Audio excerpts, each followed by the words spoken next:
Bem-vinda. Sobe na jangada, Margarida. Tá sem som, sem som. Tá sem som, só ativa o microfone. Tá sem som, Margarida. Precisa ativar então eu vou o som. repetir. Agora foi. Agora a manifestação sim. das minhas saudades. Tem um tempão que eu não vejo o Rovai, bastante tempo mesmo, né? Acho que desde quando o presidente Lula voltou lá em São Bernardo, eu não encontro com você pessoalmente, que logo depois veio a pandemia, e nós passamos todos confinados. Eu tenho que estar aí com você, com a Adri, mas sempre na telinha, né? E a gente precisa se encontrar. A gente vai lhe visitar em Juiz de Fora, a gente vai fazer um passeio aí. Ótimo, vocês já serão muito bem-vindos aqui. Estou esperando de braços abertos. Quero conhecer aquela casa sua lá, linda, maravilhosa, com aquele cenário lá. É lá mesmo que eu vou te receber. Muito bom. Mas você virá na prefeitura também para conhecer essa cidade com quase todo mundo vacinado. Nós estamos com mais de 55% da população totalmente imunizada com as 2 doses. Então, isso melhorou muito, né, a condição de convívio na cidade. Isso aumentou a nossa alegria, aumentou a nossa possibilidade, a nossa liberdade, né? Isso é muito importante. Com certeza. E foi um desafio, né, Margarida, assumir a gestão na cidade em plena pandemia, né? Você esteve aqui em dezembro do ano passado e falando, né, dos desafios que teria pela frente. É uma alegria ouvir agora, né, com esse índice de... Eu acho que era um karma, né? Que eu tentei 4 vezes e quando eu ganhei, eu tinha que realizar todos os 12 trabalhos de Hércules. Pois é, né, Margarida? A pandemia, a cidade com muita dificuldade no campo econômico, por causa também do confinamento, das limitações da vida social, as escolas sem oferecer educação presencial, enfim. E mais, uma tempestade. O dia que eu tomei posse, os céus se abriram e várias ruas viraram cachoeiras. Então, foi realmente uma recepção assim, apocalíptica a que eu recebi. Mas, felizmente, não é pouca coisa. Nós estamos entrando agora, no mês de outubro, numa situação bem mais confortável. Não podemos dizer que vencemos a pandemia, porque eu não sou uma governante responsável, como tantos outros que tem por aí, que agora acabou. Não, acabou não.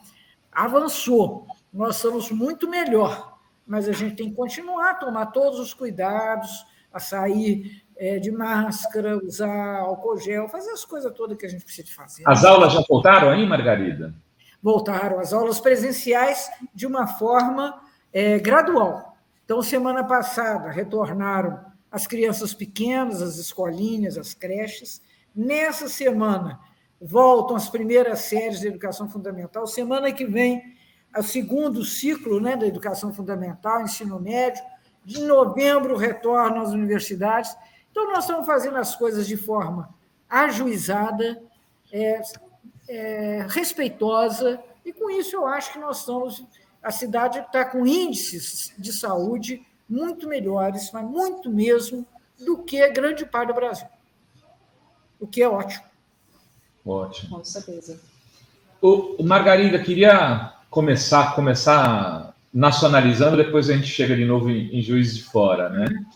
Como é que está a situação aí do debate eleitoral em Minas Gerais? As pesquisas, eu até fiz um Fala Rovai há 2 dias falando isso, Lula dispara em Minas, porque na última pesquisa o Lula tem, a cada voto do Bolsonaro, o Lula tem 2. É 2-1, 45-22, uma vantagem muito grande, né? E eu brinco aqui, tá? Sempre que Minas é o resumo do Brasil. Tem Minas Gerais, você tem Nordeste, você tem Rio, você tem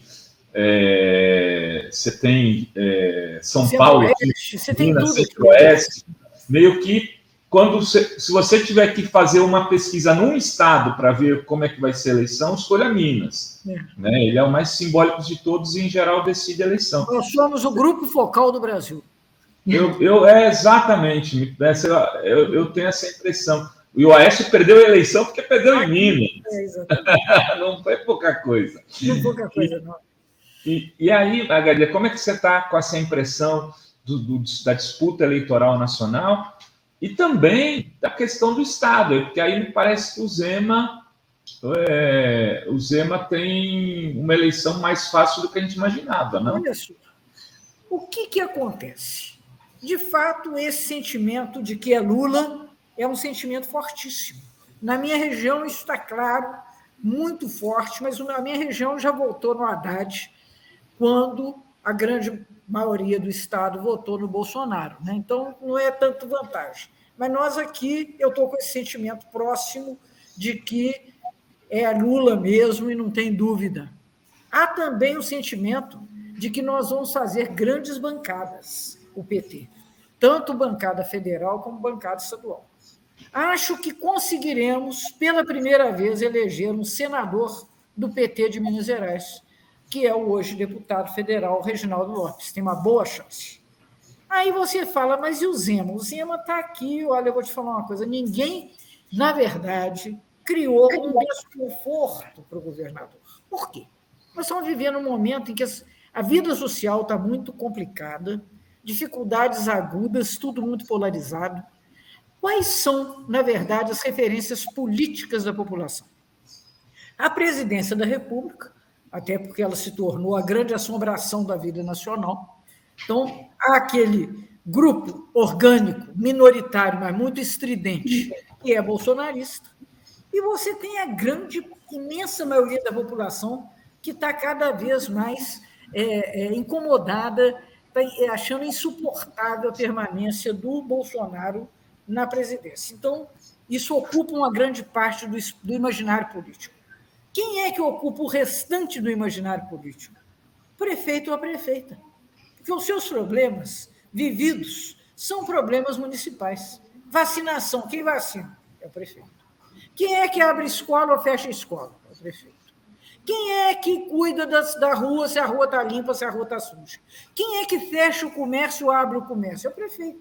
Então, na verdade, você hoje tem duas grandes referências políticas no imaginário social. A presidência da República, abominável, o abominável Bolsonaro, e você tem os prefeitos e as prefeitas. Nesse espaço intermediário, reino vazio. E o vazio é bom para o Zema. Então, na verdade, ele não foi incomodado, não tem uma oposição ao Zema, tem oposição ao Bolsonaro. As pessoas vão para a rua e gritam, fora Bolsonaro. Ou então briga com o prefeito ou com a prefeita. Ou gosta do prefeito ou da prefeita. Então, isso, para o Zema, foi muito bom. E o PT não tem hoje uma liderança natural que postule o governo do Estado. Tá certo? Então, por essa razão, nós estamos vivendo uma situação extraordinária em que você tem uma grande chance de vitória na votação proporcional, tanto da votação proporcional para a Assembleia e para a Câmara, você tem uma boa chance de eleger um senador, portanto, é uma eleição majoritária, que nós temos uma boa chance, e, nesse momento, nós ainda não temos uma candidatura ao governo, que eu acho que será uma candidatura competitiva, e não tenho dúvida de que o PT precise se debruçar sobre a construção dessa candidatura no estado de Minas Gerais. Alguma chance de uma composição com o Calil, Margarida? Você defende esse acordo? O Calil está vivendo também o seu inferno astral lá em Belo Horizonte. Pois é, né? Parece que daquilo que ele veio com uma eleição... Reeleição... De repente, ele está lá vivendo... Ele venceu uma eleição também sem oposição, a verdade é essa.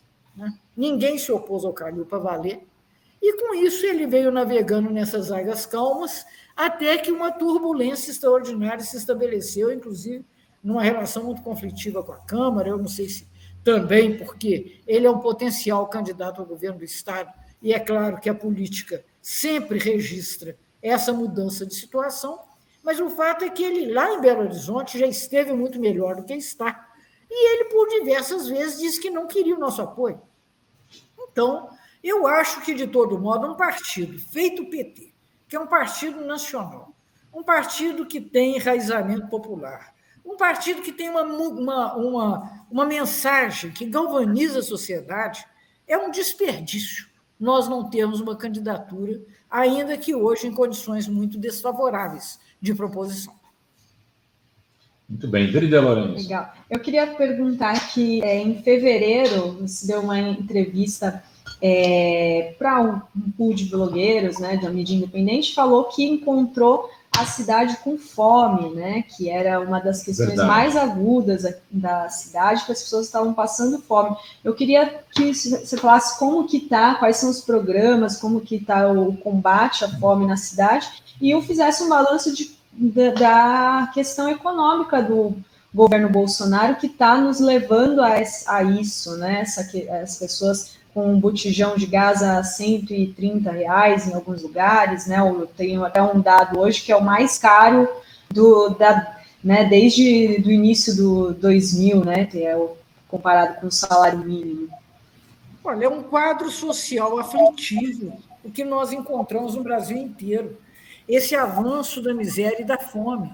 Claro que a gente vai enfrentando com programas tópicos, com programas locais, de acolhimento de pessoas que estão sem teto. Nós criamos um auxílio moradia de R$600 por mês para essas pessoas que estão nessa situação de despossuir tudo. Mas o fato é que nós não temos condições no município de fazer frente ao que é uma perversidade em caráter nacional. Então, nós temos vários programas de assistência, de atendimento, e vamos mitigando essas dificuldades, inclusive, quer dizer, agora com o retorno da escola presencial, você tem a merenda escolar que ajuda na creche, ajuda na escola, é claro que ajuda. Mas nós precisamos, de fato, né, gente, de mudar o presidente da República. E o quanto mais cedo pudesse fazer isso, melhor seria. Do ponto de vista econômico, como a gente foi fazendo uma série de ações para diminuir o desastre, nós hoje, em Juiz de Fora, na contramão da economia nacional, nós criamos muitos empregos. Mas são empregos na área de serviços. Nós estamos tentando direcionar o melhor da nossa energia para o que eu considero que é o grande potencial dessa cidade, que é a inteligência, cultura, desenvolvimento tecnológico. Então, nós estamos fazendo uma série de programas que vão florescer, que vão prosperar, mas, evidentemente, neste momento, ainda é o setor de serviços, comércio, saúde, que está segurando a onda, e nós tivemos uma recuperação esse ano, no primeiro semestre, segundo o CAGED, do número de postos de trabalho que tinham sido perdidos ano passado em Juiz de Fora. Então, isso já é um alento, mas não resolve. O que resolverá, de fato, é você ter políticas de investimento público que a União Europeia está fazendo, a Inglaterra está fazendo, o Biden está fazendo. Não se pode dizer que o Biden seja um venezuelano, uma pessoa que veio de Cuba. Não, o Biden está fazendo porque hoje esse é o novo consenso mundial, que você não vai ter uma recuperação dessa situação social gravíssima sem uma injeção de recursos públicos e uma injeção volumosa. Para nós, a desgraça é que quem dirige aqui a economia provavelmente está mais preocupado com a sua conta offshore, né? Onde, de fato, a desvalorização é bem menor. Né? Pelo contrário, está até ganhando bastante dinheiro com essa desvalorização real, como nós estamos lidando aqui. Né? É ruim, bem ruim. Margarida, eu queria saber como que você está lidando do ponto de vista econômico aí. O que você tem feito? Porque é sempre um desafio para os governos progressistas de esquerda essa questão, né? Tem aquele papo assim, não, a direita é melhor de gestão. Eu não entro muito nisso. Eu acho que melhor é quem realmente tem compromisso democrático. É quem, de fato, para usar as palavras do presidente Lula, quem bota o povo no orçamento. Então, sem dúvida nenhuma, colocar o povo no orçamento já é uma injeção de recursos na economia. Nós tivemos aí no passado, aí não é só a Bolsa Família, não, gente, foi a valorização real do salário mínimo que levou a que as pessoas consumissem, em primeiro lugar, comida. Você teve uma espécie de explosão dos supermercados no Brasil porque as pessoas passaram a comer carne, a escolher iogurtes, a fazer, enfim, esse tipo de aquisição básica que, está claro, é necessária para fazer o dinheiro circular. Aqui, nós temos trabalhado em diálogo com todos os setores da sociedade. Eu cheguei aqui, estava tudo fechado, nós criamos um fórum, Juiz de Fora pela Vida, em que nós conversamos com todos os setores, e hoje, felizmente, está tudo aberto.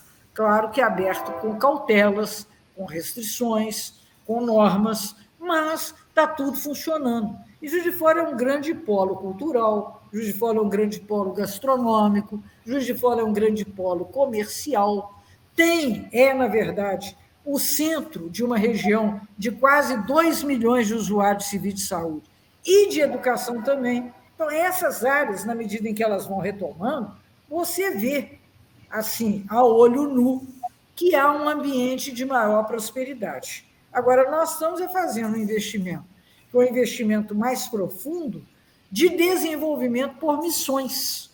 E essas missões envolvem, de fato, uma cooperação forte do município com os setores aqui estabelecidos na área de ciência e tecnologia. Eu tenho 2 universidades federais no Juiz de Fora.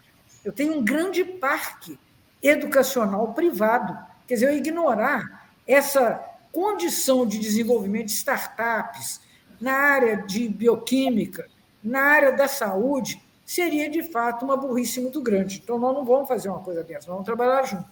E eu acho que uma outra coisa muito importante é apoiar o micro e o pequeno empreendedor. Em Juiz de Fora, 90% dos empreendimentos têm esse porte. Então, nós estamos, nesse momento, fazendo uma mudança de uma empresa pública na Câmara Municipal para que ela passe a ser financiadora de pequenos e micro projetos econômicos para exatamente permitir uma alavancagem desse pessoal na disputa de mercados, enfim, e no desenvolvimento dos seus negócios. Eu não tenho nada contra isso, não, sabe? Eu sou uma pessoa de esquerda que acredito que seja necessário investir em desenvolvimento, aumentar a riqueza para que todo mundo melhore. Nós não vamos poder dividir a pobreza, a gente divide a riqueza. Então, a gente tem que produzir riqueza para poder distribuí-la. Com certeza, né? Não é pobreza, vamos distribuir a riqueza, e tem várias mensagens aqui, tem 2 superchats, inclusive uma pergunta aqui para a Margarida. Vera Menezes diz, orgulhosa da minha amiga Margarida. Minha querida Vera, essa é a colega linguista, a linguista está aqui brilhando. Muito bom. Muito obrigada, querida, um beijo para você. A Kênia diz que estava desde 2016 até junho sem receber os insumos de tratamento e em menos de 6 meses a Margarida resolveu. Olha só, isso que é eficiente. Opa, aí, Margarida, elogios ao vivo. E tem vários. Que coisa boa. Isso me dá mais energia, porque quem está enfrentando aqui o touro à unha, né, gente, precisa de estar animado para poder continuar a fazer essa luta, que não é fácil, não, E o Saulo Cruz, nosso membro aqui do canal, ele pergunta, qual é a principal dificuldade de administrar uma cidade como Juiz de Fora e as fake news bolsonaristas continuam aí?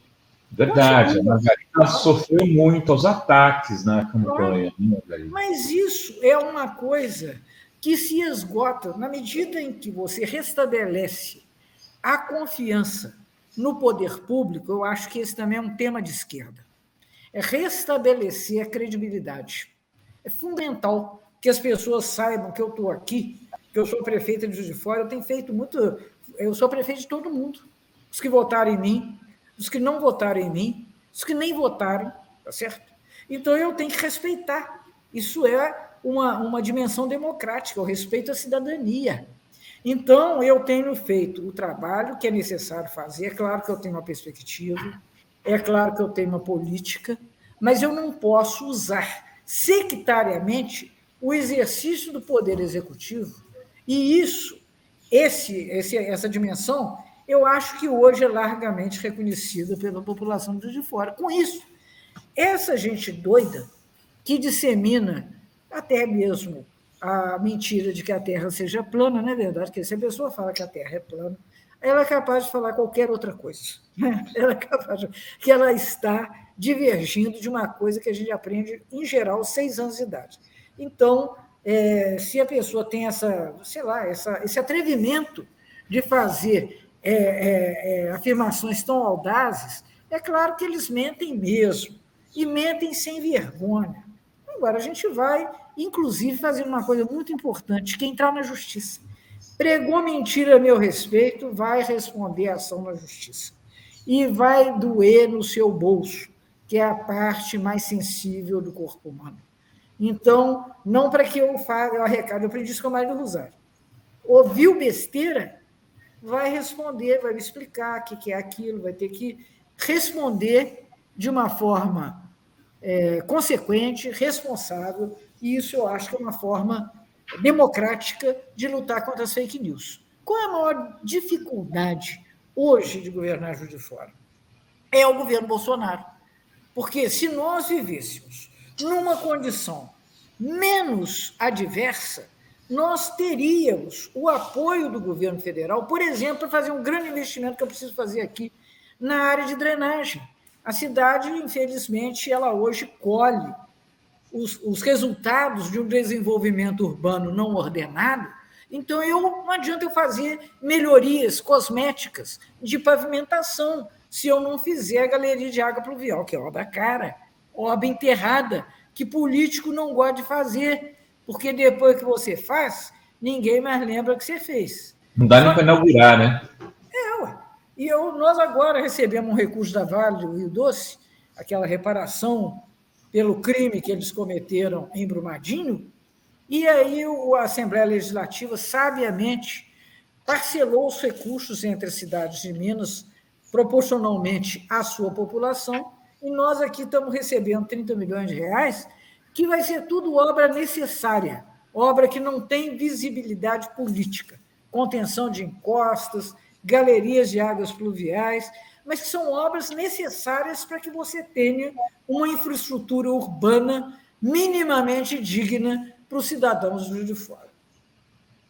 Você sabe que o nosso chat ele é muito inteligente, muito bem informado, né, Margarida? Sim, eu sei.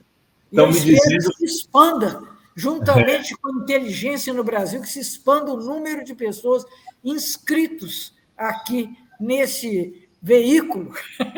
Olha só, estão me dizendo que esse quadro atrás de você aí é Carlos Bracher, é isso mesmo? É, claro. Aqui nós temos uma das belas obras do Carlos Bracher.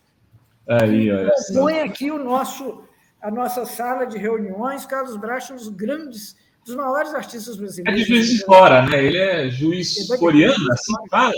Ele é daqui, tem estado aqui com frequência.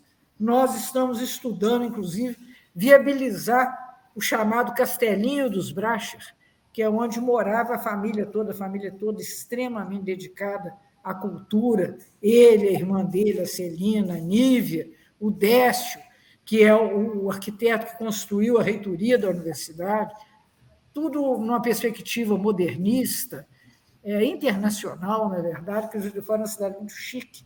Então, eu tenho assim, a honra de estar aqui na minha sala com esse fundo tão bacana que é essa obra do Bracher, representando a paisagem urbana de Juiz de Fora. Juiz de Fora.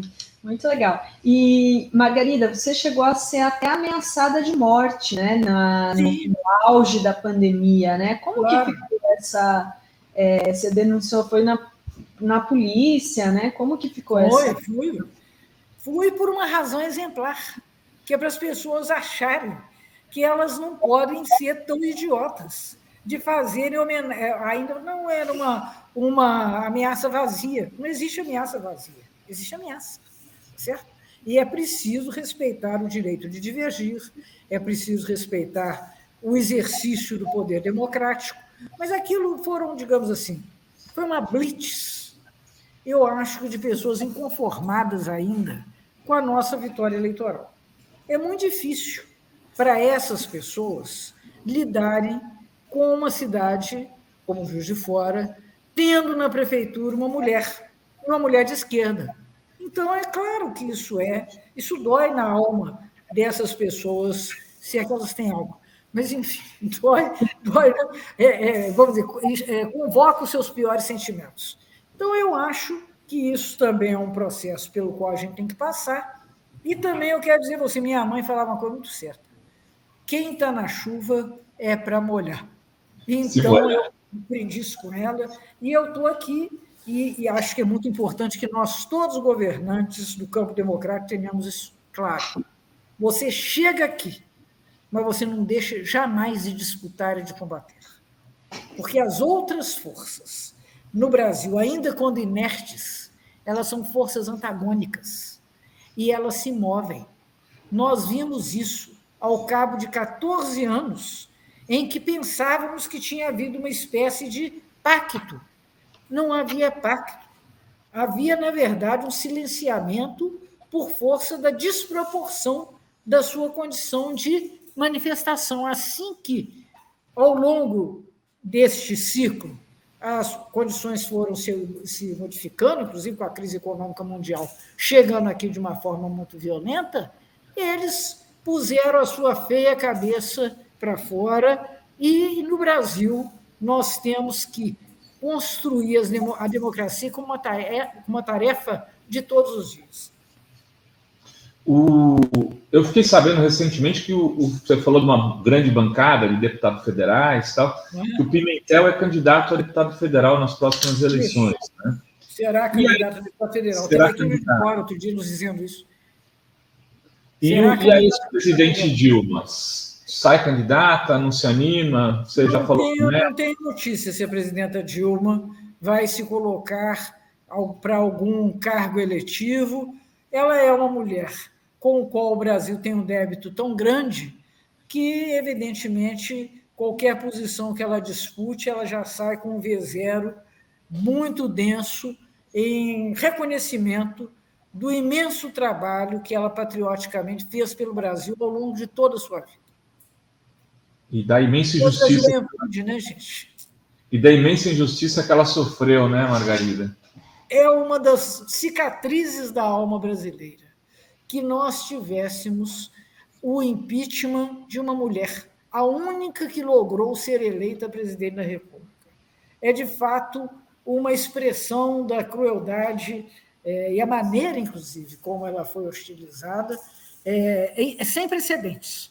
Faz parte, eu acho, da nossa tarefa como democratas reconhecer o não só quanta injustiça, mas também quanta brutalidade que aconteceu naquele processo. Vocês se lembram do estádio em que ela foi hostilizada, vaiada e xingada da forma mais bestial, e eu lamento profundamente que uma pessoa com a qualidade da presidenta Dilma tenha passado por isso. Mas como ela é uma militante das mais bravas e das mais lúcidas, eu sei que ela também coloca isso em perspectiva, e isso, na verdade, é muito mais uma lição para nós que vivemos a história brasileira.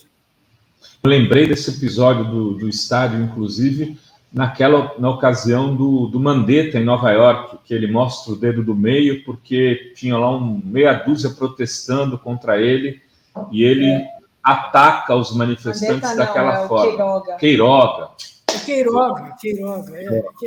É o de plantão, o que está de plantão. É o de plantão, que cada hora muda de nome ali. Mas, então, o Queiroga. A Dilma ficou ali, né, claro, impassível. A dignidade de uma pessoa que tinha condições de exercer a presidência da República. Né? Porque, afinal de contas, ela ali era uma pessoa jurídica, né? Não é uma pessoa física que vai trocar desaforos com meia dúzia de desqualificados que entendem que esse é o momento de glória para fazerem praticar uma ofensa tão baixa, né?